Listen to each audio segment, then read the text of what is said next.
वंदे मातरम चुनावी यात्रा के दौरान हमारा चुनावी अखाड़ा आ पहुंचा है महरौली। महरौली में मैं एक ऐसे ऐतिहासिक स्थान पर मौजूद हूं जहां से कुतुबुद्दीन ऐबक द्वारा बनवाई गई कुतुब मीनार बिल्कुल साफ दिखती है। और ये बड़ी हिस्टोरिकल पैलेस हैं, इतिहास के पन्नों में कहीं ना कहीं दर्ज हैं और ये कहीं ना कहीं हमें मुग़ल काल की यादें दिलाती हैं। तो ये महरौली के आसपास का जो इलाका है ये पॉलिटिकल दृष्टि से भी बहुत महत्वपूर्ण माना जाता है। इस समय हम यहाँ पर जहाँ पर मौजूद हैं ये भी एक हिस्टोरिकल पैलेस है। मेरे सहयोगी निखिल मेरे साथ हैं। सहयोगी इसलिए कह रहा हूँ क्योंकि यहाँ के ये हमारे प्रतिनिधि हैं नेटवर्क 10 के, ये यहाँ रिपोर्टिंग करते हैं। निखिल, ये जो इलाका है इस इलाके की हिस्ट्री क्या मानते हैं आप? देखिए, ये महरौली जिला लगता है। ये महरौली का इलाका है, सामने ही कुतुब मीनार है, ये भूल भुलैया है। भूल भुलैया के बारे में अगर इतिहास की बात करें तो यहाँ पे जो अकबर था, जो मुग़ल साम्राज्य की अगर बात की जाए तो अकबर था, उसका सौतेली माँ का लड़का था जो कि सौतेला भाई आदम खां।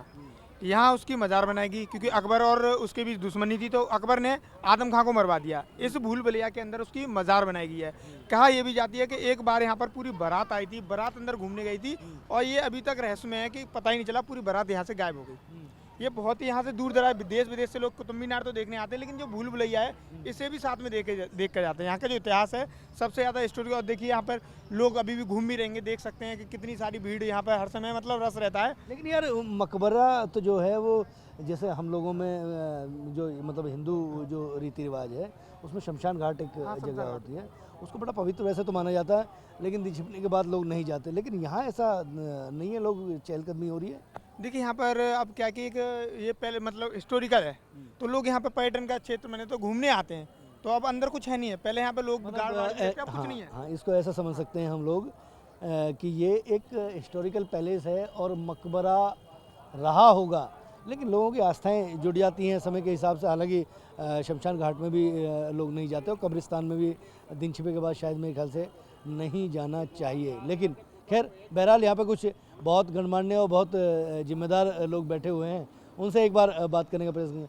अंकल, ये जो इस समय चुनाव का जो दौर है, इस चुनाव के दौर में क्योंकि एमसीडी के चुनाव आ गए हैं, एमसीडी के चुनाव में जो आपका वार्ड है, आपके वार्ड में चुनाव के क्या मुद्दे मानते हैं आप? जो पिछले 5 साल में कुछ विकास के कार्य हुए होंगे उनको लोग आगे करके आएंगे वोट मांगने के लिए, तो आप किस आधार पर वोट करेंगे? यही करेंगे कि विकास कुछ हो। जैसे महरौली के सारे रोड बहुत ख़राब हैं, इन रोडों का मरम्मत होना चाहिए, आने जाने की सुविधा हो। हाँ, बाकी और सरकार क्या कर सकती है? वार्ड बोलने क्या, आपका वार्ड का हाल है ना, पूरे महरौली का हाल है ये, कहीं एक जगह की बात मत कीजिए। अंकल एक और हैं साथ में। अच्छा अंकल, एक और बताइए, एक वो शराब नीति अभी चली है ना, ये हम लोग बहुत जगह होके आए, तो खासकर महिलाओं में बड़ा इसको लेकर रोष है कि वो जिस तरीके से दिल्ली में 1 गेट 1 फ्री की जो स्कीम चली, हालांकि अभी तो बंद हो गई है, लेकिन इसका बड़ा क्या लगता है आपको कि चुनाव में इसका असर दिखेगा? इसका असर नहीं दिखेगा। ये तो इसका असर तो रिवर्स में जाना चाहिए और रिवर्स में जाएगा अभी, क्यों ये जो नीति है ये बहुत ही मतलब गलत है और इसको सोशल परमिट नहीं करता है। शराब की जो नीति है इसमें हमारे, अगर हम इंडिया लेवल पे अपने देश के लेवल पे देखते हैं, जैसे बिहार है तो उसके अंदर तो वो बंद करते हैं और हमारे यहाँ पर इसको चालू किया जाता है, लागू किया जाता है, तो सोशल देते हैं। बल्कि अपने दिल्ली में 1 पर 1 फ्री कर देते हैं। तो इसके लिए जिम्मेदार कौन है? जिम्मेदार सरकार है, और कौन है? जो दे रहा है, जो देगा वही नहीं जिम्मेदार। सरकार, केंद्र सरकार या प्रदेश सरकार? जो सरकार दे रही है वो सरकार जिम्मेदार है। अंकल, आप क्या मानते हैं? मैं इसमें तो प्रदेश सरकार को इन्वॉल्व करूँगा।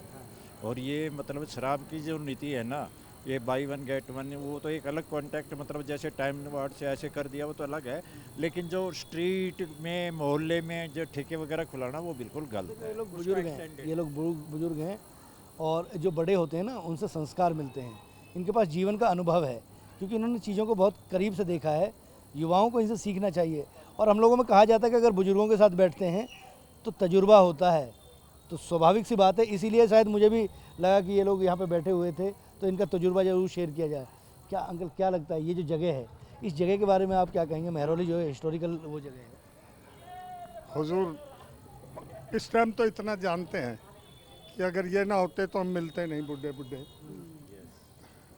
खुदा के घर से निकल कर अगर मिलता न मैं खाना तो ठुकरा हुए इंसान न जाने कहाँ जाते। बहुत अच्छा लगता है। ये महामंगा की कब्र सुनते हैं, यहाँ हम मिलते हैं, हमें इसलिए प्यारी है। बैठने की जगह है, मिलने की जगह है। आप भी मिले, आप भी मिले, पीस है, शांति है ना। बहुत अच्छा लगता है। बैठने का ठिकाना है। बैठने का ठिकाना है। ठिकाना बहुत बड़ा शब्द है अपने आप में। एक ठिकाना चाहिए किसी को भी, क्योंकि जब हम जन्म लेते हैं तो कहीं ना कहीं एक हमारे ऊपर जिम्मेदारी आती है। जैसे जैसे हम धीरे धीरे बढ़ते हैं तो ठिकाने बदलते रहते हैं। गलत तो नहीं कह रहा? बिल्कुल ठीक कर रहे हैं आप। अंकल, ये जो एमसीडी के चुनाव है, इसमें क्या लग रहा है आपको कि क्या मुद्दा है यहाँ पे? दिल्ली में क्या मुद्दा रहेगा? हम यहाँ के हैं नहीं, इसलिए हमने कुछ आप कहाँ के हैं?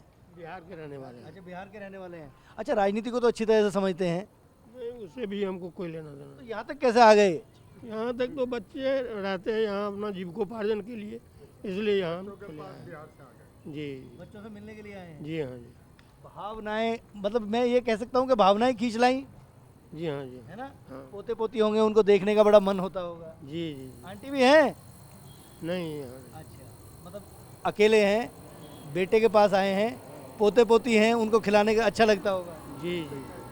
अच्छा अंकल, एक बात बताइए, ये जो राजनीति का इस समय परिदृश्य हो गया है, पुराना दौर देखा होगा आपने, जो पुराने नेता थे और अब के नेता हैं, पुराने जनप्रतिनिधि और अब के जनप्रतिनिधियों में क्या अंतर मानते हैं?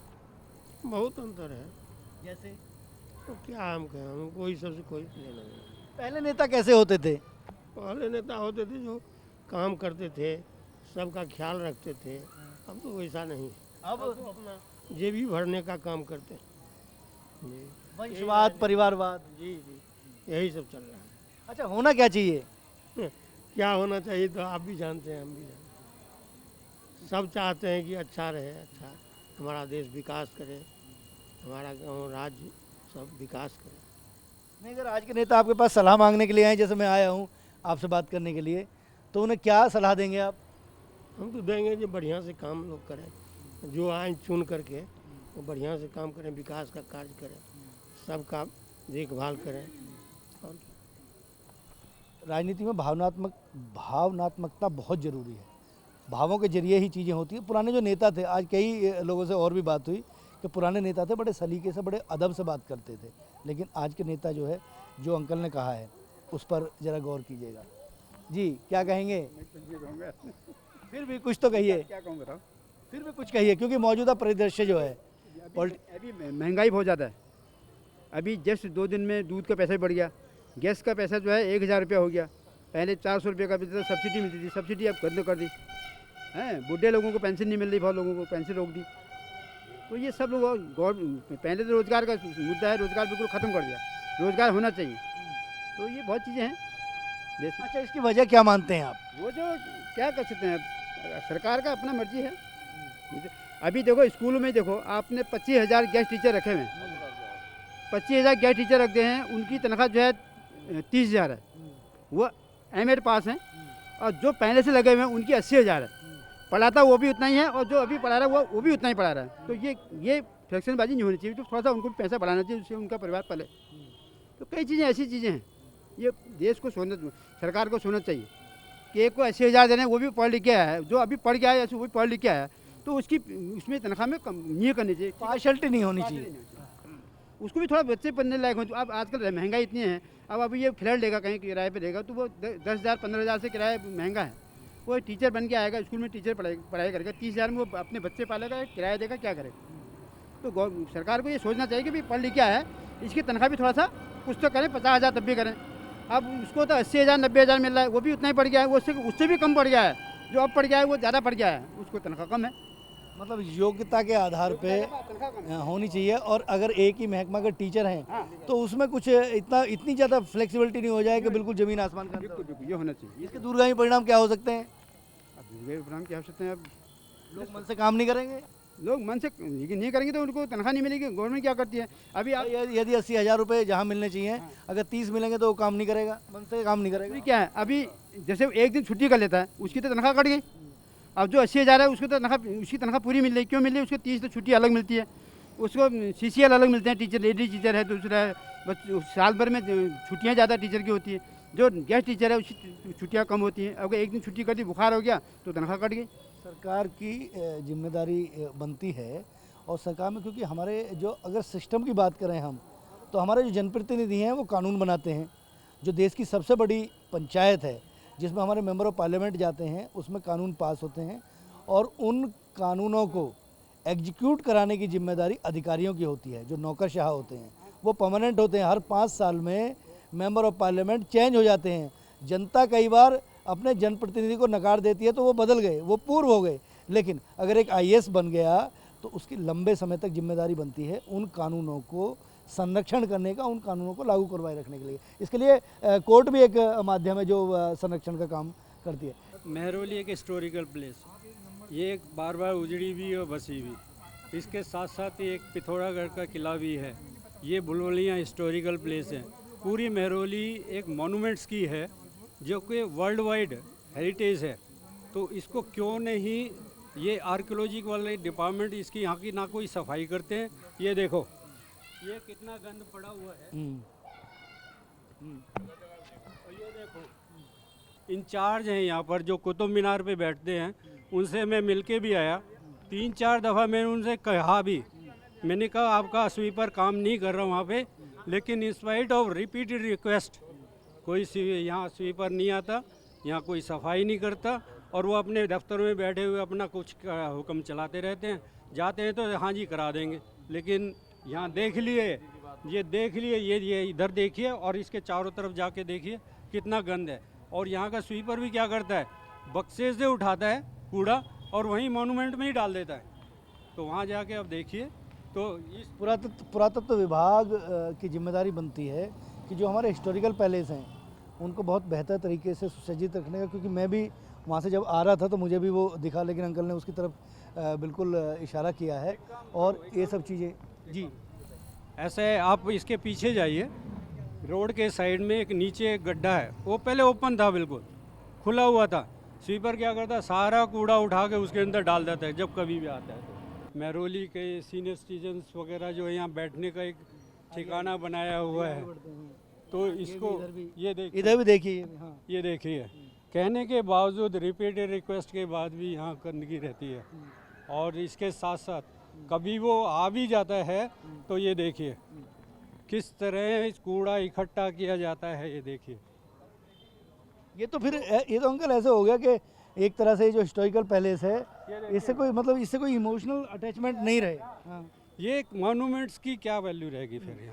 यहाँ पर दुनिया से आदमी आता है, देखता है इस गंदगी को। मोदी जी एक तरफ तो सफाई अभियान चला रहे हैं, दूसरी तरफ ये देखिए ये गंदगी कितने, रिपीटेड रिक्वेस्ट के बाद भी यहाँ पे झाड़ू के लगाने नहीं आते। और रहेगी बात उसकी, वो जो अभी उन्होंने बोला था कि यहाँ पे ये एलिमेंट्स गलत एलिमेंट्स है, हालांकि पुलिस वाले यहाँ पे डिप्लॉय है लेकिन कभी वो आते नहीं। तो उसको ये कहना चाहिए कि भाई ऐसे मेरे उसको मॉन्यूमेंट वालों के लिए भी बोला था, उनका गार्ड आता था, कभी आता है कभी नहीं आता।